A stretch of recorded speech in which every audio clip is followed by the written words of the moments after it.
बच्चों, अब हम भविष्यत काल के प्रकार देखते हैं, जिसके दो प्रकार है, सामान्य भविष्यत काल और संभाव्य भविष्यत काल।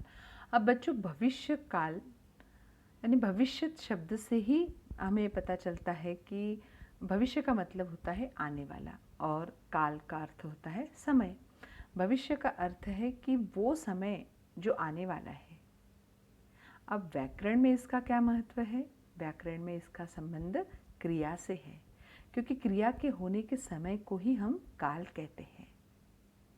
तो भविष्यत काल की परिभाषा है कि क्रिया के जिस रूप से यह पता चले कि कार्य आने वाले समय में होने वाला हो, उसे भविष्यत काल कहते हैं, जिसके दो भेद हैं, सामान्य भविष्यत काल और संभाव्य भविष्यत काल।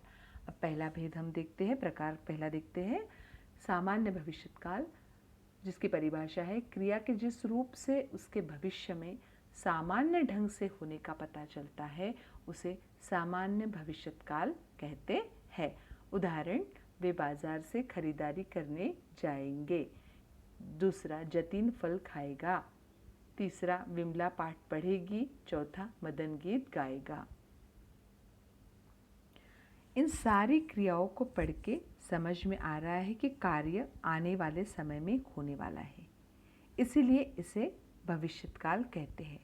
अब अगर ये चार वाक्य अगर हम क्रम से देखें तो हमें पता चलता है कि कार्य आने वाले समय में सामान्य तौर पर समाप्त होगा। वे बाजार से खरीदारी करने जाएंगे, यानी आने वाले समय में वे बाजार से खरीदारी करने जाएंगे। जतिन के द्वारा कल फल खाना यानी खाने का कार्य आने वाले समय में सामान्य तौर पर किया जाएगा। विमला द्वारा पाठ पढ़ने का कार्य आने वाले समय में सामान्य तौर पे किया जाएगा। यह कोई संभावना या संदेह या किसी कार्य का पूर्ण या अपूर्ण होना, ये सब बातें नहीं दिखाई दे रही है, बल्कि सामान्य तौर पर हमें क्रिया को पढ़कर पता चल रहा है कि कार्य आने वाले समय में सामान्य तौर पर पूरा किया जाएगा। मदन के द्वारा गीत गाने का कार्य आने वाले समय में सामान्य तौर पर किया जाएगा। तो ये चार वाक्य जो है वो सामान्य भविष्यत काल के वाक्य है।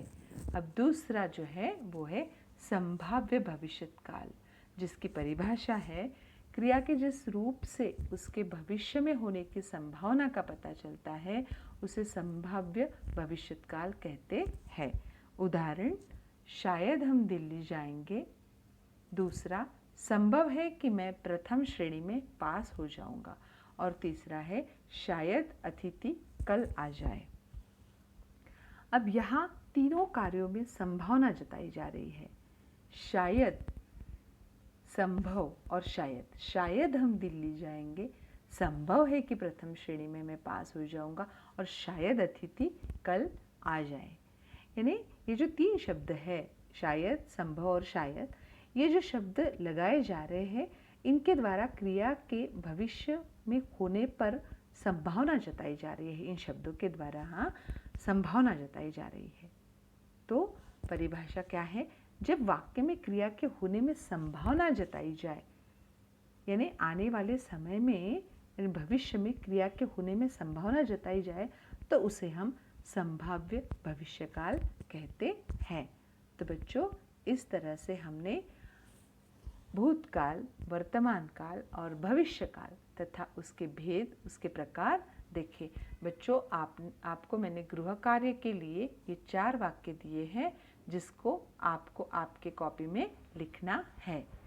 तो आज के लिए बस इतना ही। मिलते हैं अगली तासिका में। धन्यवाद।